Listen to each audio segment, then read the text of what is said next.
प्रशिक्षणार्थियों BEd first year course 5 understanding discipline subject का guess paper. Topic first, वुड घोषणा पत्र को शिक्षा के संदर्भ में समझाइए।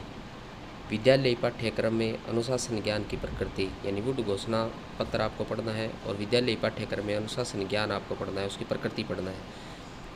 टॉपिक दूसरा, मैस्लो थ्योरी के आत्म सिद्धांत, परिवर्तन एक सार्वभौमिक प्रक्रिया है। विद्यालय विषयों की बदलती हुई अवधारणा के संदर्भ में स्पष्ट कीजिए। यानी मैस्लो थ्योरी आप पढ़ें, मैस्लो थ्योरी और आत्मसिद्धि सिद्धांत, सार्वभौमिक प्रक्रिया पढ़ना है। विद्यालय विषयों की बदलती हुई अवधारणा के संदर्भ में पढ़ना है। तीसरा टॉपिक, विद्यालय पाठ्यक्रम में अनुशासन ज्ञान की प्रकृति, विद्यालय पाठ्यक्रम अनुशासन ज्ञान की प्रकृति कैसे, ये पढ़ना है।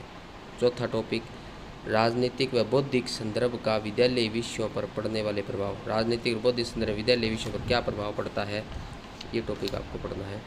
शैक्षिक व्यवस्था में अनुशासन की अंत अनुशासनात्मक प्रकृति, यानी शैक्षिक व्यवस्था में अनुशासन की अंत अनुशासनात्मक प्रकृति आपको केवल पढ़ना है।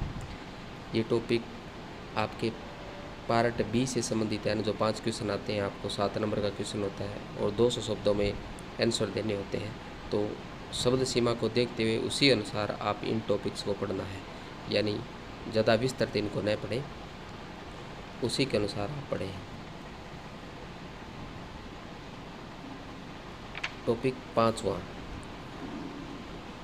अनुशासनिक ज्ञान का सामाजिक विज्ञान के विषय के साथ सहसंबंध, राष्ट्र निर्माण में विद्यालय विषयों का योगदान। यानी अनुशासनिक ज्ञान का सामाजिक विज्ञान विषय के साथ सहसंबंध पढ़ना है केवल आपको, और राष्ट्र निर्माण में विद्यालय विषयों का योगदान पढ़ना है। राष्ट्र निर्माण में विद्यालय विषयों का क्या योगदान है उसके बारे में पढ़ना है। सेक्शन सी, यानी सी पार्ट में आपको 3 क्वेश्चन करने होते हैं, जो ऐसे टाइप के क्वेश्चन होते हैं 15 नंबर का, और 500 शब्द तक आपको आंसर देना होता है।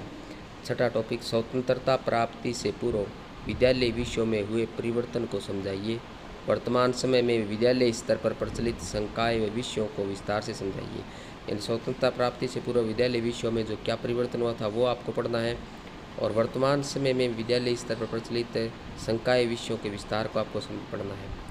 टॉपिक 7, अधिगमकर्ता आधारित अध्ययन क्षेत्र, यानी सामुदायिक ज्ञान की प्राप्ति के अभिकरणों को बताइए और बालक के विकास पर इनका प्रभाव पड़ता है।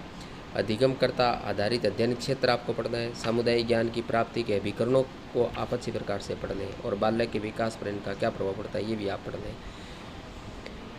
टॉपिक 8वां, पाठ्य वस्तु को परिभाषित कीजिए तथा पाठ्य वस्तु चयन के मापदंडों का वर्णन कीजिए। पाठ्य वस्तु को परिभाषित करना है और पाठ्य वस्तु चयन के मापदंडों का वर्णन करना है।